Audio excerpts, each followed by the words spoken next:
A poeira da história assentava-lhe nos ombros como um manto invisível, mas Amara Oliveira carregava com a leveza de quem via não apenas ruínas, mas o berço do futuro. Évora, com as suas muralhas ancestrais e o sol inclemente do Alentejo a dourar as pedras seculares, era o palco onde o seu sonho mais ambicioso procurava erguer-se. Um projeto de requalificação para o bairro das Oliveiras, um enclave esquecido no coração da cidade, pulsando com uma vida que poucos se davam ao trabalho de escutar. Licenciada em Arquitetura Sustentável, filha de imigrantes cabo-verdianos que lhe ensinaram a resiliência nas ruas de um bairro periférico de Lisboa, Amara trazia no portfólio mais do que plantas e cálculos. Trazia uma visão. Uma visão onde o betão não sufocava a alma, onde o moderno dialogava com o antigo sem subserviência, onde a comunidade não era um detalhe, mas a fundação. Ao entrar na imponente Câmara Municipal de Évora, sentiu o ar-condicionado frio como uma advertência.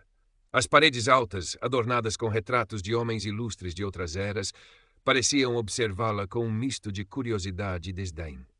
O seu cabelo natural, um halo volumoso que emoldurava um rosto de traços finos e pele retinta, atraía olhares discretos, mas persistentes. Trazia um vestido de linho cor de açafrão, um contraste vibrante com a sobriedade do ambiente e uma pasta debaixo do braço onde repousava o futuro do bairro das Oliveiras. A primeira reunião foi com ele, Vasco Monteiro e Castro, o diretor do Departamento de Urbanismo. A sua fama precedia-o, um homem de poder, de linhagem antiga na cidade, guardião das tradições e sussurrava-se dos interesses de uma elite restrita. O seu gabinete era um santuário de mogno escuro e livros encadernados a pele, com um retrato a óleo de um antepassado de olhar severo a dominar a parede principal. Vasco, nos seus 50 e poucos anos, fato impecável e cabelo grisalho milimetricamente penteado, recebeu-a com uma formalidade gélida que não conseguia disfarçar um tédio sobranceiro. Os seus olhos azuis, pálidos como o céu de inverno, percorreram Amara de alto a baixo, demorando-se um instante a mais no seu cabelo, na cor da sua pele.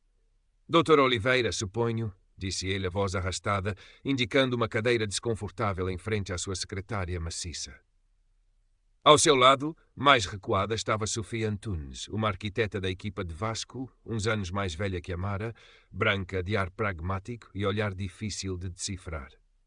Amara apresentou o seu projeto. Falou da urgência da intervenção no bairro das Oliveiras, da degradação habitacional, mas também da riqueza cultural e humana que ali resistia.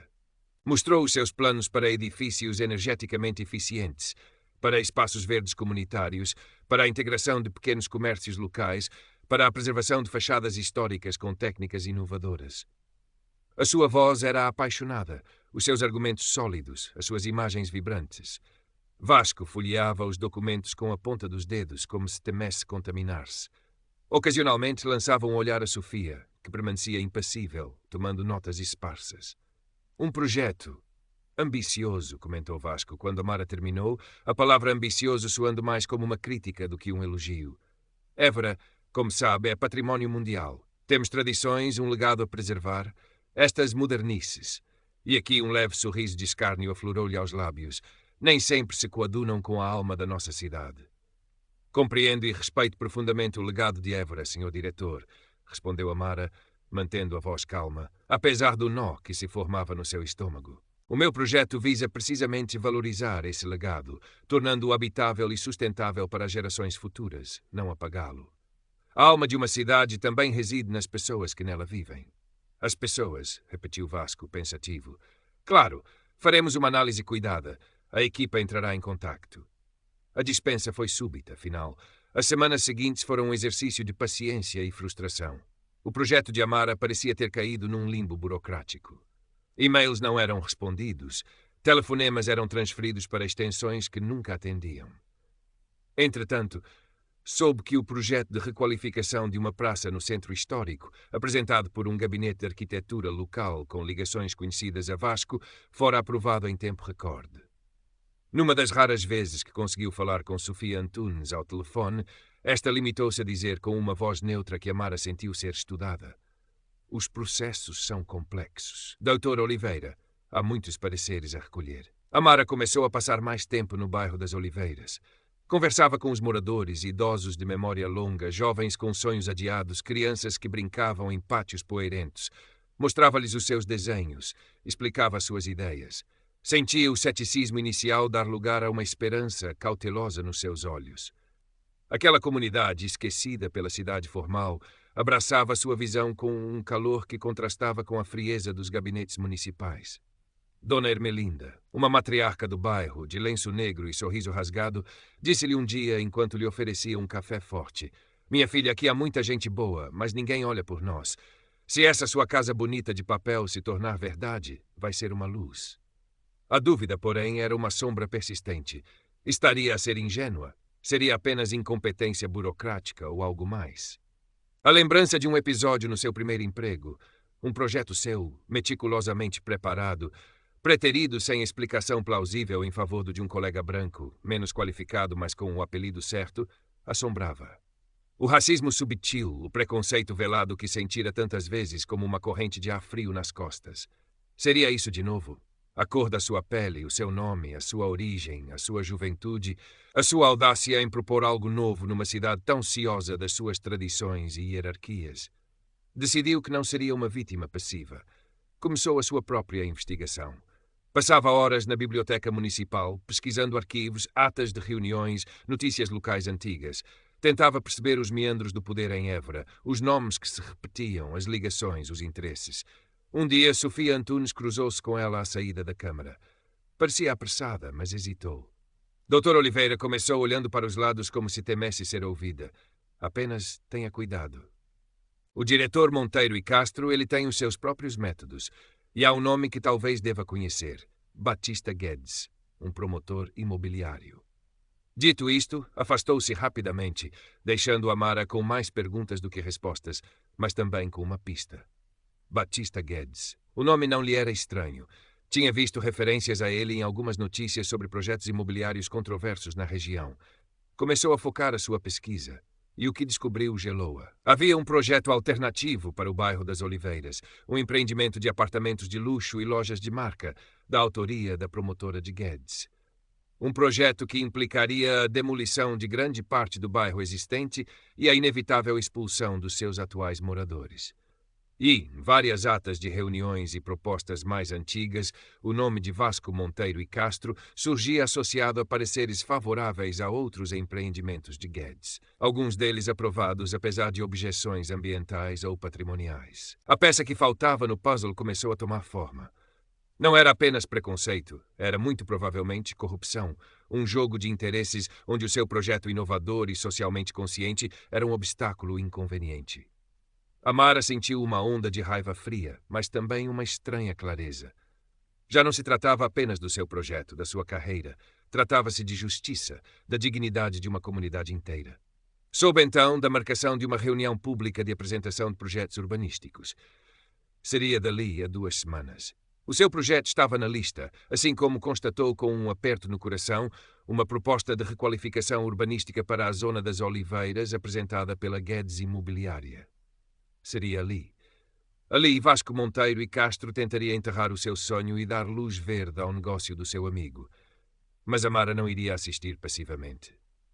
Tinha 2 semanas. 2 semanas para reunir todas as provas, para preparar a sua defesa, para transformar aquela reunião no palco da sua própria resistência.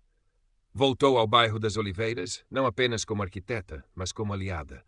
Explicou aos moradores o que descobrira, os 2 projetos, o que estava em jogo. O medo inicial deu lugar à indignação e depois a uma determinação coletiva. Decidiram que estariam presentes na reunião. Fariam ouvir a sua voz. Sofia Antunes, no encontro casual, que Amara sentiu não ser tão casual assim, entregou-lhe discretamente uma cópia de um parecer interno, assinado por um técnico que já não trabalhava na Câmara, que levantava sérias objeções ambientais ao tipo de construção massiva que a Guedes Imobiliária costumava praticar e que fora convenientemente ignorado por Vasco em processos anteriores. "Não sei se ajuda", murmurou Sofia, "mas acho que devia ter isto." Amara agradeceu, com um olhar que transmitia mais do que palavras. A solidão da sua luta começava a dissipar-se. Os dias que antecederam a reunião foram de uma intensidade febril. Amara mal dormia. Aperfeiçoava a sua apresentação, revia os seus argumentos, antecipava as críticas de Vasco. Sentia o peso da responsabilidade, mas também uma força que desconhecia possuir. Olhava-se ao espelho e via mais do que uma jovem arquiteta negra. Via a herança dos seus pais, a resiliência do seu povo, a esperança de uma comunidade. A manhã da reunião amanheceu com um céu de um azul límpido, quase doloroso de tão belo sobre Évora. O salão nobre da Câmara Municipal estava apinhado. Moradores do bairro das Oliveiras, muitos deles idosos, sentavam-se nas primeiras filas, os seus rostos ansiosos, mas determinados. Jornalistas locais preparavam os seus blocos de notas e gravadores. Vereadores de várias facções políticas cochichavam entre si. Numa cadeira proeminente na audiência, Amara viu Batista Guedes, um homem corpulento de sorriso oleoso, a conversar animadamente com um dos assessores de Vasco.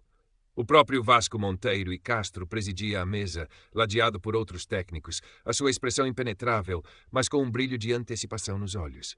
Sofia Antunes estava entre eles, pálida, mas composta. Outros projetos foram apresentados, alguns interessantes, outros medíocres. A tensão na sala era palpável. Finalmente Vasco anunciou: seguem-se as propostas para a zona das Oliveiras.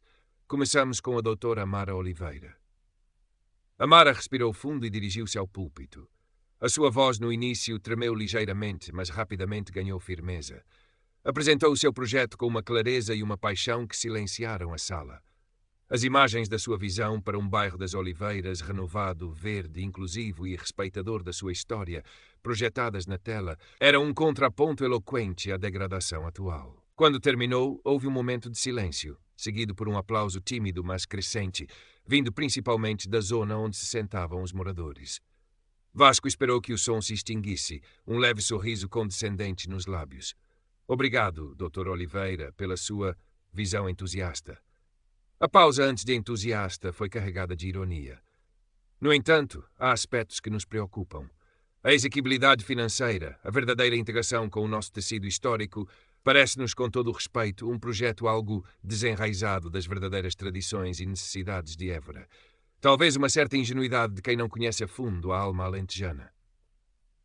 O comentário veladamente racista e paternalista pairou no ar. Amara sentiu o sangue a subir-lhe ao rosto, mas manteve a compostura. Era agora.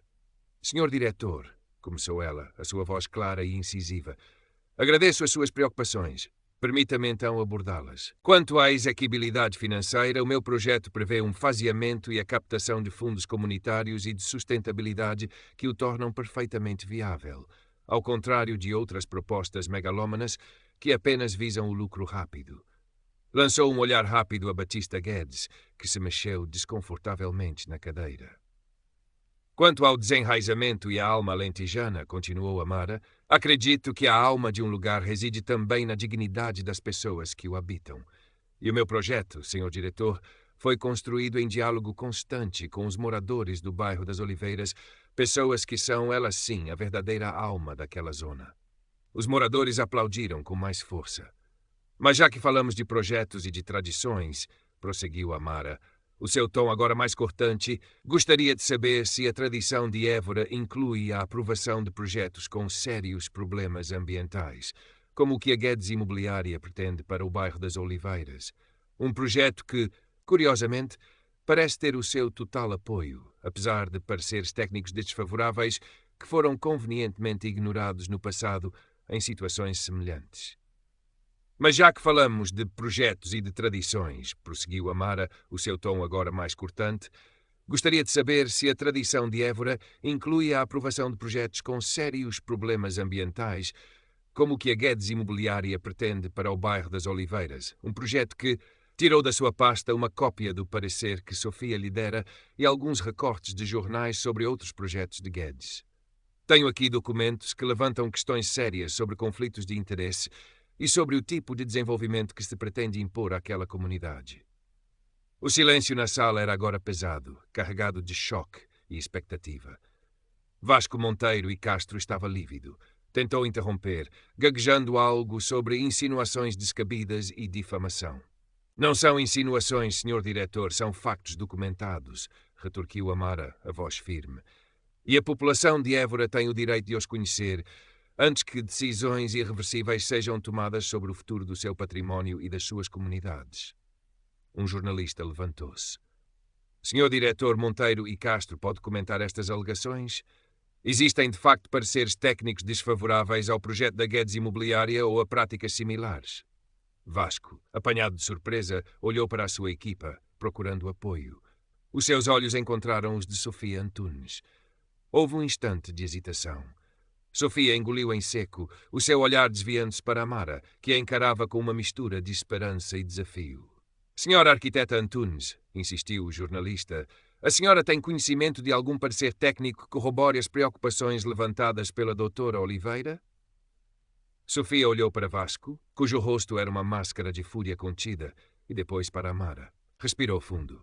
Existem de facto discussões técnicas internas sobre o impacto de certos tipos de construção em zonas sensíveis, disse ela, a voz baixa, mas clara o suficiente para ser ouvida. E nem sempre todas as recomendações são totalmente incorporadas nas decisões finais. Não era uma acusação direta, mas era o suficiente. A barragem tinha cedido. Outros jornalistas começaram a fazer perguntas. Vereadores da oposição levantaram-se, exigindo esclarecimentos. Batista Guedes tentava passar despercebido, o seu sorriso desaparecido. O caos instalou-se no Salão Nobre. Vasco Monteiro e Castro, balbuciando desculpas, encerrou a sessão abruptamente, prometendo uma análise exaustiva de todas as propostas. Mas o dano estava feito. Nos dias que se seguiram, Évora fervilhava com o escândalo. A imprensa local não falava de outra coisa. As alegações da jovem arquiteta e as suspeitas sobre o diretor de urbanismo estampavam as manchetes. A coragem de Amara e a hesitação calculada de Sofia tinham desencadeado uma tempestade. Foi aberta uma investigação interna na Câmara Municipal. O projeto megalómano de Batista Guedes para o bairro das Oliveiras foi suspenso. Vasco Monteiro e Castro, após uma reunião tensa com o presidente da Câmara, foi convidado a apresentar a sua demissão para permitir que a investigação decorra com total transparência. Um eufemismo para uma queda em desgraça. A sua arrogância secular não o salvara da força dos factos e da coragem de uma mulher que ele subestimara. O projeto de Amara, alma nova para as Oliveiras, ganhou um novo fôlego. Tornou-se um símbolo de esperança e de mudança. Associações cívicas, grupos ambientalistas e, acima de tudo, a comunidade do bairro das Oliveiras mobilizaram-se em seu apoio. Não seria um caminho fácil. A burocracia e os interesses instalados não desapareciam por magia. Mas pela primeira vez em muito tempo, havia uma possibilidade real de um futuro diferente para aquela zona esquecida da cidade. Amara sentia um cansaço profundo, como se tivesse corrido uma maratona, mas também uma serenidade imensa. Recebeu um telefonema de Sofia. Fizeste o que era certo, Amara, disse-lhe a colega, a voz agora mais firme. Obrigada por me lembrares que, às vezes, o silêncio também é uma forma de cumplicidade. Tornaram-se aliadas improváveis, unidas por aquele momento de verdade. Numa tarde soalheira, semanas depois, Amara regressou ao bairro das Oliveiras. As crianças continuavam a brincar nos pátios.